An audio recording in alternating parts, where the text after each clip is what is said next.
there are 22 different violations, but the top line violations obviously were, you know, Israel refusing all of the aid that they said they would let in to the Gaza Strip. They never actually adhered to the ceasefire conditions at all.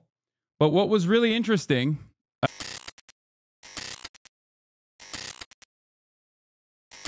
it's business as usual. And the irony, of course, is that nothing is different, even with his like handling of Ukraine, for example. Like when he talks about Ukraine, this is a big point of contention now. He just like openly is saying, we want $500 billion worth of your minerals.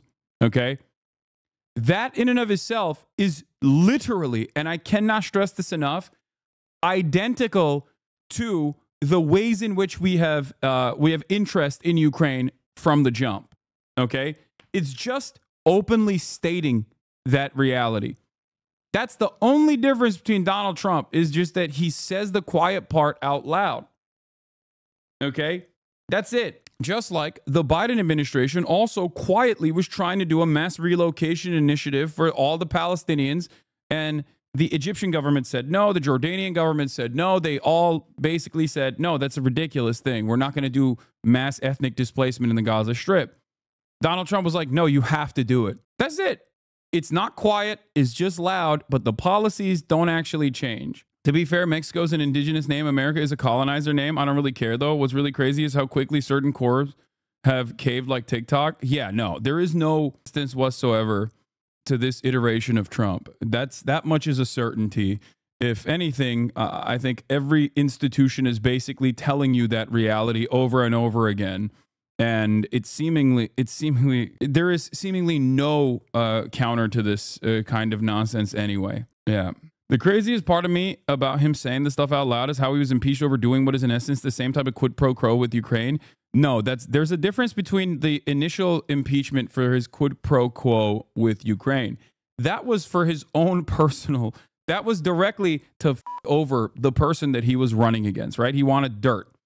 He was like, there are congressional approved, Congress approved weapons that are supposed to be transferred to you. I'm going to do something that is unconstitutional and stop those weapons from going to you unless you give me some blackmail. Okay. If you give me some blackmail, I'll continue those weapons transfers. But if you give me some blackmail on Joe Biden, I will, you know, I will continue the weapons transfers flowing into Ukraine. That was for something that is like deliberately his own personal. That was something that he did specifically for his own personal gain. It was a very selfish thing that he was doing. So that's a little bit different than when he says, Ukraine, if you have a lot of rare earth minerals, I want it. You know, we'll keep giving you weapons, but you have to give us the minerals. That in and of itself is just American foreign policy laid out in full display. It is very similar to when Donald Trump, the last time around, basically turned around and said, after it came out that MBS, Mohammed bin Salman, had assassinated Jamal Khashoggi, an American legal permanent resident and a Washington Post journalist, when he got him, when MBS basically assassinated him in the Turkish Saudi embassy. Okay. And when that happened, everyone was like, whoa, what the hell? Are you still going to give weapons to Saudi Arabia? And he basically turned around and said, what are you going to do? Do you have $1 billion? If they don't buy it from us, they're going to buy it from somewhere else. Do you have $1 billion to buy these weapons? Somebody's got to buy these weapons. That is American foreign policy. But you rarely ever hear American foreign policy be so openly explained in this way. Usually, Democrats at least know that you have to masquerade as like someone who cares about the rules and someone who is interested in, I guess, upholding a certain moral position, a certain moral posture. That's why the Israel stuff under Democratic rulership was incredibly difficult for them to deal with while also propagandizing, because it was very obviously at odds with the international rule-based order, right? It was very obviously at odds with that, and the Democrats could not contend with that reality, and they had a very hard time taking a defensive posture in the ways that they normally would. Trump doesn't do that. He just openly will be like, yep, what are you going to do about it? Yeah, this is it. This is my thing. I'm going to get money in return for all the weapons that we're giving Ukraine. That's it. That's a good thing, no? I don't necessarily think it's a good thing because it still continues American foreign policy, and that is damaging and devastating for the entire globe. So I don't think it's like necessarily a better thing.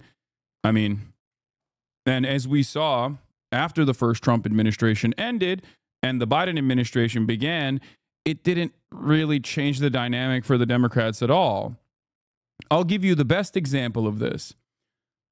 Donald Trump considered the Ansar Allah administration, the Ansar Allah movement, to be a terror group. Okay?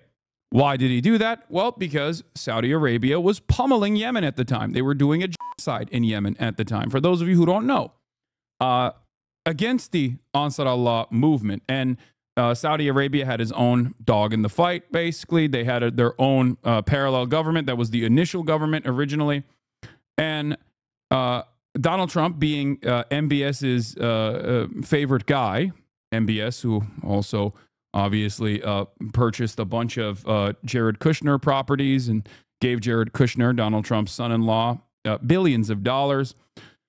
Donald Trump did the bidding of both Israel and Saudi Arabia willingly. For Israel, he put sanctions on the former ICC prosecutor. He's putting sanctions on this one as well, by the way.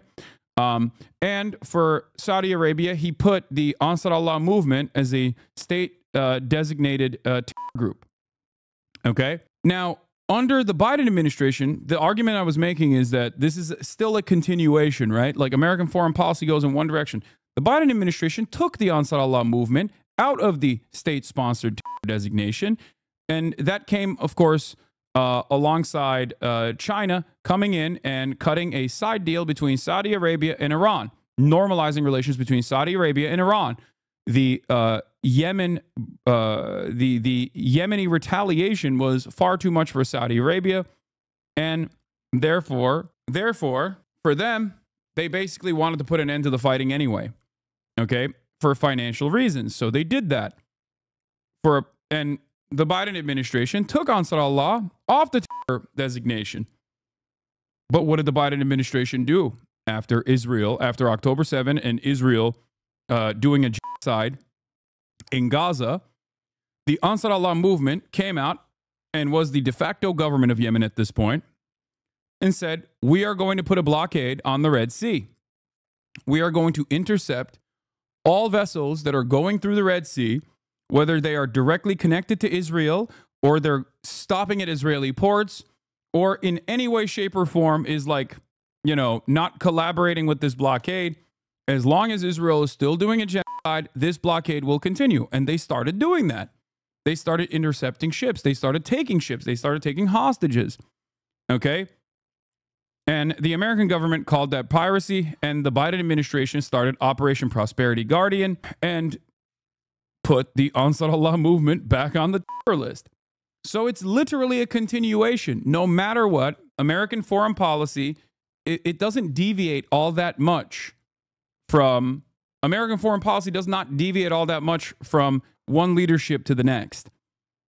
There is a direction that it's going in, almost always, regardless of whether a Democrat is in charge or a Republican is in charge. That's it, because foreign policy is uniparty in this country. The Democrats, on the one hand, will do their very best. The Democrats, on the one hand, will do their very best to basically try and make it seem like what they're doing is at the behest of a international rule-based order.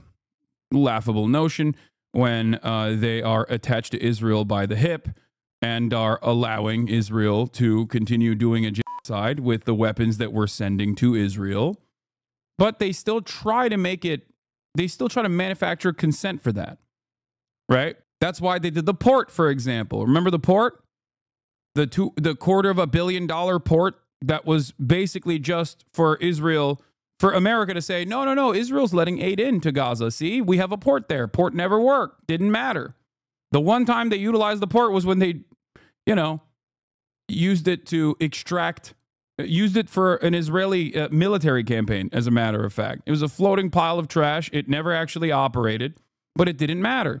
The real reason for the port wasn't actually to offer aid, additional aid to the Palestinians. Because if they wanted to offer additional aid to the Palestinians, they could have done so by forcing Israel to bring in more aid trucks into the Gaza Strip. They didn't have to build a $250 million port. No, they did that because Israel was refusing to let in aid. And this offered some semblance of plausible deniability to say, see, they let us put the port in here.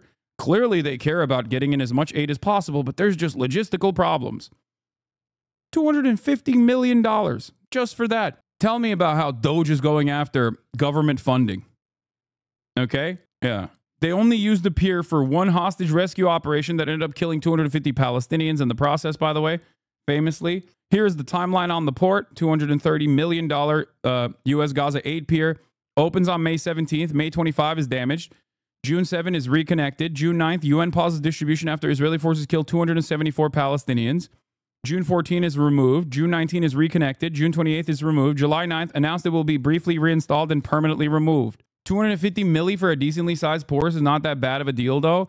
It is a horrible deal because the port was not utilized at all for actual humanitarian aid purposes, especially considering that the real way to put humanitarian aid on the ground was by forcing Israel to send in more trucks when Israel was refusing to send in more trucks. There's no need for a fucking American portable port. The one time that they actually used the port was for this military operation too. They did the Timu port. It was ridiculous. It was a $250 million marketing initiative. That's what they spent it on. Okay, that's what they spent it on. Lights $250 million on fire. Holy shit! Wow, this is a great deal. I mean, you just described the Pentagon, by the way. And also now we have American mercs as well. More than 100 American mercenaries now in Gaza. UG Solutions paying $1,100 a day with a signing bonus of $10,000 for the U.S. Special Forces veterans. The super sick, totally legal operation where they pulled up an aid truck and then just started blasting anyone in sight. Yeah. So at the time, what was American foreign policy? It was called a pier. Not sure why you're saying a port. Whatever, pier, port, semantics. What are you talking about? It didn't work for either anyway. Okay? It was a portable pier that they built, and it didn't work. But it was never supposed to actually work regardless. Okay? That is my point. So when Donald Trump says like, oh, we're going to finalize the ethnic cleansing of Gaza, make no mistake. That is a part of American foreign policy. That is a part of the grand design that America has. Now, are there actual naysayers within the State Department? Absolutely. Just like there were people who also criticized Biden from within the State Department. When Biden was attached to the hip and letting Israel do whatever it wanted, there were plenty of people who were saying this is going to diminish our soft power capabilities around the world. Everyone is looking at us and recognizing that nobody cares about the international rule-based order. If our soft power capabilities go away, then all of a sudden the only thing we have is hard power. That in and of itself is not going to be good enough. Okay?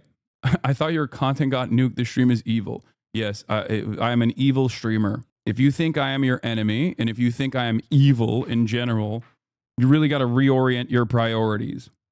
Unless you're already a Trump supporter, in which case, then that's fine. I mean, of course, I welcome Trump supporters saying I'm evil. That's understandable. I am diametrically opposed to the way you view the world. Anyway, Trump supporters are at least interesting with their hating. Yeah. Anyway, we'll look at the Emmanuel Fabian take in a second. I have to pee real quick, though, while this goes. On this statement from Israeli Prime Minister Benjamin Netanyahu, there's more of it coming in. He says, I've just concluded a 4-hour discussion in the Political Security Cabinet. We all expressed outrage at the shocking situation of our 3 hostages who were released last Saturday. We also, the pictures you're seeing has just arrived for a meeting. Oh, is it? Forgive me, I'll carry on. We also welcomed President Trump's demand for the release of our hostages by Saturday noon, and we also welcomed the president's revolutionary vision for the future of Gaza. In the light of Hamas's announcement of its decision to violate the agreement and not release our hostages, last night I ordered the IDF to amass forces inside and around the Gaza Strip. This operation is taking place at these hours. It will be completed in the very near future. The decision that I passed unanimously in the cabinet is this: if Hamas does not return our hostages by Saturday at noon, the ceasefire will be terminated and the IDF will return to intense fighting until Hamas is finally defeated. And of course, it was Hamas that had earlier claimed that it was Israel breaking the deal, the terms of the deal, by not putting sufficient aid. Yeah, it was Israel breaking the deal, by the way, which is crazy because the New York Times, which famously has written about Trump's ethnic cleansing campaign as a development project, which is crazy, okay, has also written an article on this, okay, where they buried the lead. So we covered the violations extensively yesterday, okay? There are 22 different violations, but the top line violations obviously were, Israel refusing all of the aid that they said they would let in to the Gaza Strip. They never actually adhered to the ceasefire conditions at all. But what was really interesting, and this is Jeremy Scahill's reporting on it as well, 9 paragraphs into today's New York Times story on the situation with the Gaza ceasefire, readers are informed that Israeli officials and international mediators said Hamas's claims about Israel's violation of the ceasefire were accurate. 9 paragraphs in. The current standoff stems in part from Hamas's accusation that Israel failed to uphold its promises for the first phase of the ceasefire, a 6-week period that started on January 19th.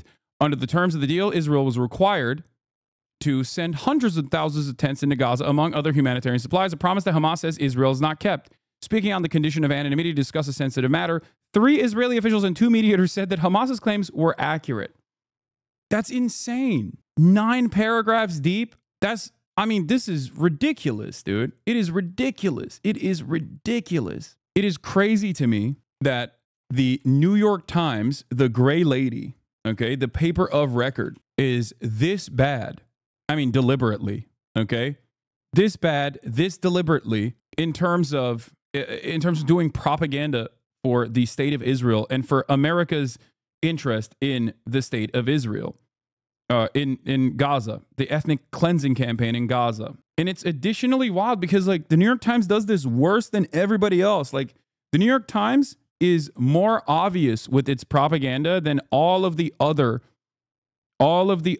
Western publications. Yeah, I covered this before as well. Out of all of the Western publications, New York Times truly remains in a league of its own. Almost every headline from a major news org has mentioned the reason why Hamas is postponing the release. Then there's the Times. Hamas postpones release of hostages until further notice. Hamas says it will stop releasing hostages, accuses Israel of ceasefire violations. These aren't even, I think they're not using a passive voice when describing this, where they're basically claiming that Hamas might be lying, right? But even then, they at least say what the reason is. Hamas suspends hostage release, says Israel's not following the ceasefire agreement. Hamas accuses Israel of ceasefire violations and says it will delay next release of hostages. New York Times, on the other hand, is straight up saying Hamas is just postponing the release of hostages until further notice. I wonder why. Since the ceasefire agreement, Israel has bombed the shop Palestinians in Gaza while refusing to allow in the agreed upon amounts of aid. None of these facts appear in the New York Times reporting today, just a vague reference to Hamas accusations. So when they do actually report on it, they barely say, even when they were mentioning it initially, okay, even when they were mentioning it yesterday, they were like, Hamas has indefinitely postponed the release of Israeli hostages who were said to be freed from the Gaza Strip this weekend, a spokesman said on Monday, accusing Israel's government of violating an already fragile ceasefire agreement. That is supposed to be the That is supposed to be the title, okay? In a statement on Telegram, Abu Ubaidah, the spokesman for Hamas's military wing, accused Israel of a host of violations of the ceasefire agreement. That's supposed to be the headline. And then you're supposed to elaborate further on what the actual hostage release violations have been. What the ceasefire, the lack of commitment from Israel in terms of following the conditions of the ceasefire have been. And these accusations have been confirmed and substantiated by the Israeli side as well. The New York Times' newest reporting shows that reality, except it is 9 paragraphs in. 9. That's crazy. I'm sorry, but this is obviously like doing propaganda for American foreign policy, American State Department interests, and not actually accurately describing what is going on. Your job as a newspaper is to inform people. Your job as a newspaper is not to lie by omission or to show only one side or to just basically show both sides and say, here, make up your mind. Your job is to say the truth. This is a disservice in the most like apolitical way to describe the situation. The New York Times is doing a disservice to its readers so consistently on this issue, okay? It is additionally terrifying and additionally damaging when the New York Times is doing a disservice to journalism at a time when people need good journalism more than ever, okay? It's crazy. It's crazy that this is happening when so much of the misinformation economy is supercharged on Twitter, and people literally just get rewarded. Like there's an incentive structure for lying, okay? The media needs to lock in. This is the moment where the media needs to lock in and do good journalism to show Americans, to restore some confidence in Americans, in the minds of Americans, to basically say, like, this isn't correct. Here's what is actually happening. And yet they have leaned so desperately into doing propaganda that they're basically destroying the last bit of good faith that they have in an effort to ensure that the remaining readership of like older readers of the New York Times stay committed to the project in Israel. It's crazy. Read it in Israel's mass circulation newspaper, Maariv. The Israeli army and security establishment confirmed that so far Hamas has not violated the ceasefire deal. At the same time, the defense establishment and the IDF say that so far the terrorist organization has not violated the agreement, and therefore it is very doubtful whether Israel can take steps against Hamas at this stage. But it doesn't matter. It looks like the Israeli army doesn't want to go back to full-scale war, something that I also mentioned. Remember? Because while Benjamin Netanyahu wants the war to continue, Benjamin Netanyahu wants to go back to genocide, okay? Benjamin Netanyahu's followers and those to the far right, even more right-wing than Benjamin Netanyahu, want the bombing campaign to continue. There isn't as much appetite from the military. And part of that is because they took a great deal of damage. This is something, the economy is in ruins. Like the Israeli economy is in ruins. Morale is in ruins. Like the very fact that the ceasefire was being discussed and they were still doing operations in North Gaza at the time before the ceasefire was implemented. And Israel experienced 15 of their soldiers get exploded in North Gaza, a place that they have supposedly completely ethnically cleansed, is a major L, okay? These guys do not have unlimited resources. They have unlimited bombs that come from the United States of America, and they have utilized those unlimited bombs, okay? Having said that, however, in terms of boots on the ground military warfare, at the end of the day, there's a finite amount of resources there.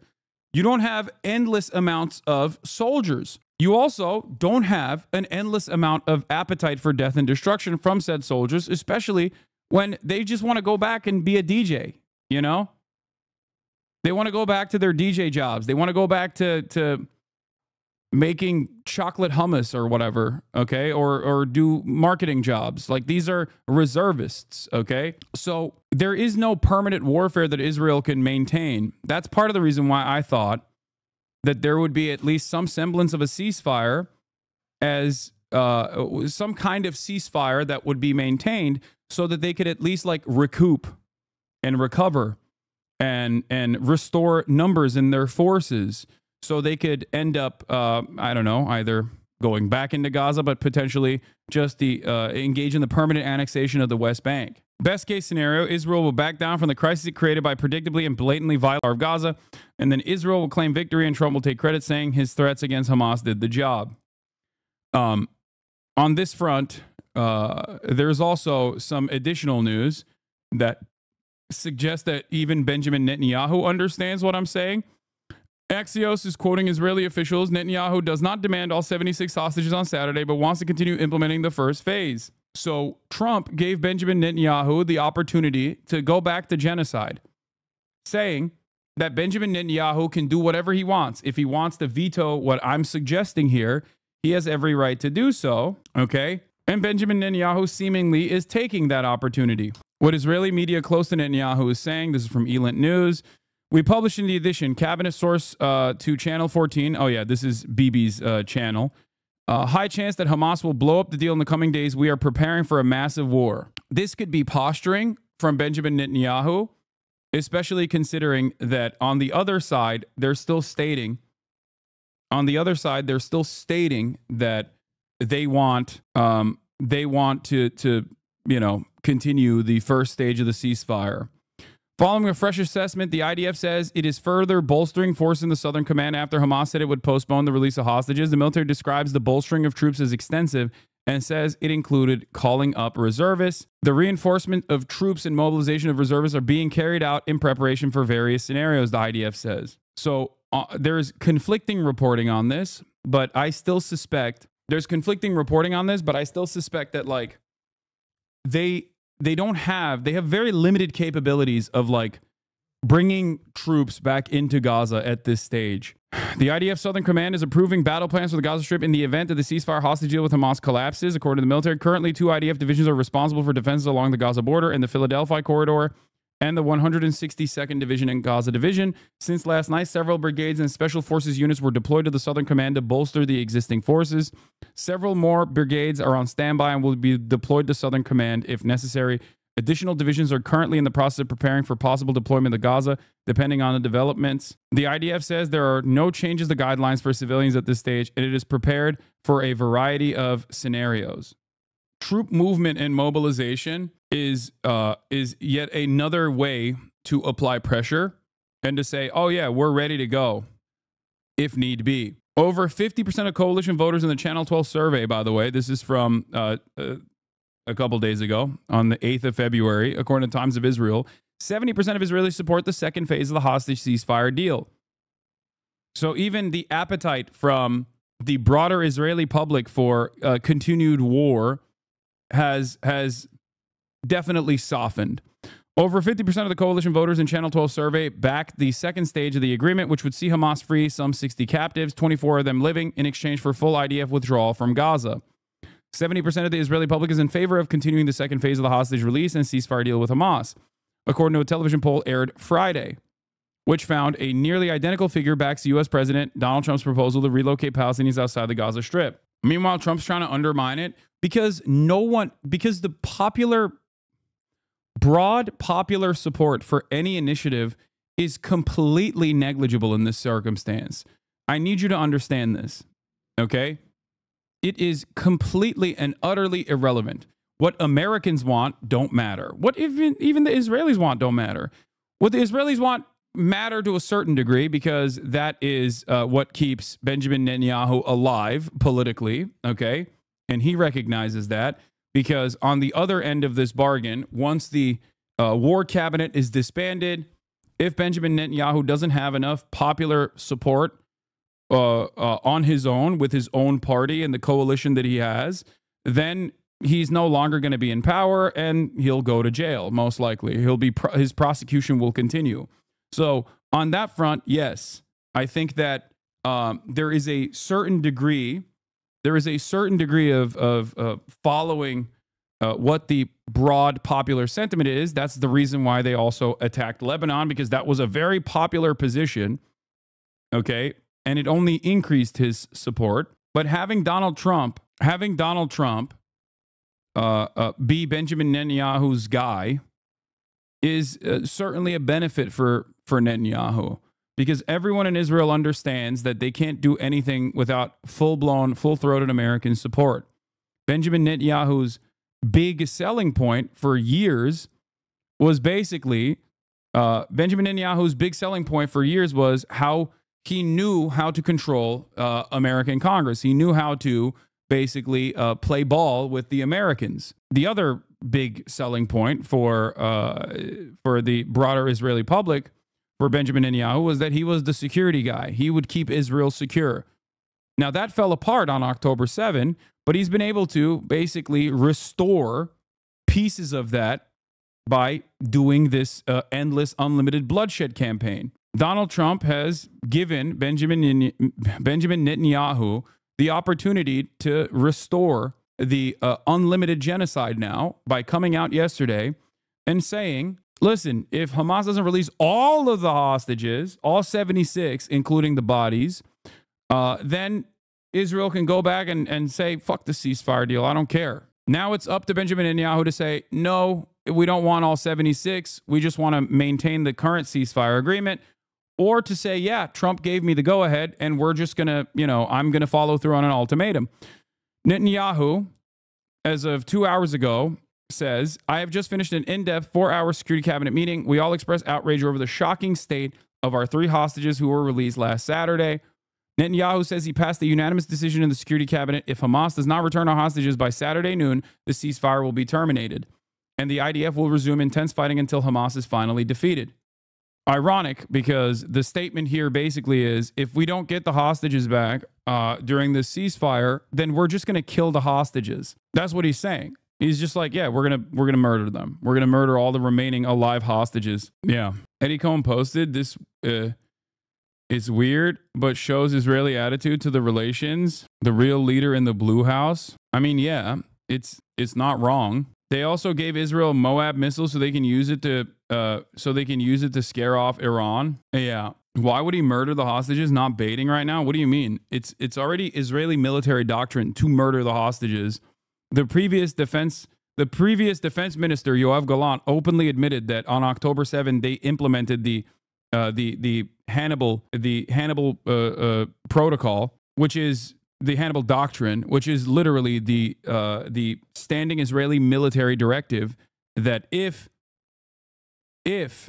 Hamas or any sort of militancy is actually taking Israeli hostages, it's better to just kill the Israeli hostages and not let them use the Israeli hostages as a leverage point. He also openly admitted that, yes, Israel followed through on this process on October 7. He said Israel killed Israeli hostages that were being taken hostage by Hamas on October 7. There are plenty of people currently in the Israeli government that openly say that the hostages are a hurdle, Itamar Ben-Gvir being one of them. Like, they'll just straight up say it. They'll be like, yeah, the hostages are a nuisance. They're annoying. We have military goals here, which is, full tilt ethnic cleansing of the Gaza Strip. And the pesky Israeli citizens who are immediate family members and friends of these hostages that are still in Gaza want them to return alive. And that's really annoying because, it makes it politically less advantageous to continue doing ethnic cleansing in Gaza, when the ultimate goal is to do ethnic cleansing in Gaza. After the past 16 months, I think everyone can understand that the only thing Israel responds to is force. That's it. Here is the Yair Lapid, the so-called Israeli opposition, by the way.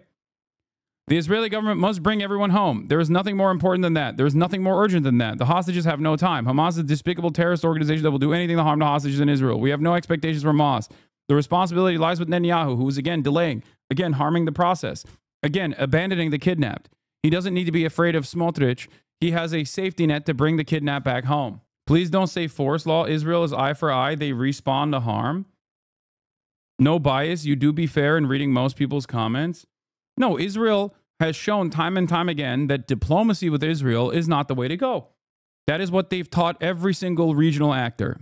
That is a lesson, a dangerous lesson that they've taught every single regional actor. The only time they back down, or the only time when they actually respond with limited retaliation, is if they think that this will harm them personally. Think about it. With Iran, think about what Israel's retaliation to Iran looks like versus what Israel's retaliation to Gaza looks like. As a matter of fact, anytime Israel feels like they have gotten fucked over, okay, with any kind of militant resistance, they end up going back and punishing the civilian population of Gaza. That's the only thing they know. The only thing they know is harming civilians, women and children. That's it. Think about Israel's actions in southern Lebanon and how quickly they packed up the southern Lebanon, the southern Lebanon invasion. Why did they do that? Because they had to go against a standing military force. Okay, Hezbollah is the standing military force in southern Lebanon and in Lebanon in general. And while they assassinated through acts of terror a big part of the Hezbollah leadership, including, first responders that also happen to be using the same pagers, okay, and assassinating a shit ton of civilians in the process by taking out entire city blocks in Beirut, Hezbollah was still standing and mounted a significant defense against the Israeli incursion. And obviously, they did not have the same ease that they did inside of the Gaza Strip in southern Lebanon. Why? Because people were actually fighting back. Also, Hamas is capable of hearing what Trump is saying as well. This was their response to Trump's statements. A call for ethnic cleansing. In a statement published on his Telegram channel, Hamas rejected President Donald Trump's insistence on the U.S. taking over Gaza and transferring 2 million Palestinians to Jordan and Egypt. It's true. You can say, oh, Hamas, those are the bad guys. Those are terrorists. But it's still true. It doesn't change that reality at all. Okay? Saying that you want to forcibly relocate 2 million people, 2 million Palestinians from the Gaza Strip is a call for ethnic displacement. It is genocide, okay? It is a direct call for genocide. I don't know what more you can say in this process for people to understand it. The very fact that people are not more alarmed by Donald Trump's very open, active calls for genocide, the very fact that there aren't people going, what the hell are you saying? This is definitionally, legally the standard for ethnic cleansing. You are advocating for ethnic cleansing by simply saying it's a mass relocation program. The very fact that people just don't lose their minds at this is shocking. But I guess we have gotten very used to this kind of thing after the last 16 months. Aid in. The Israelis have denied that. And now, of course, we have the statement from Benjamin Netanyahu, who you can see there with Donald Trump recently. So that's the latest from the office of the Prime Minister.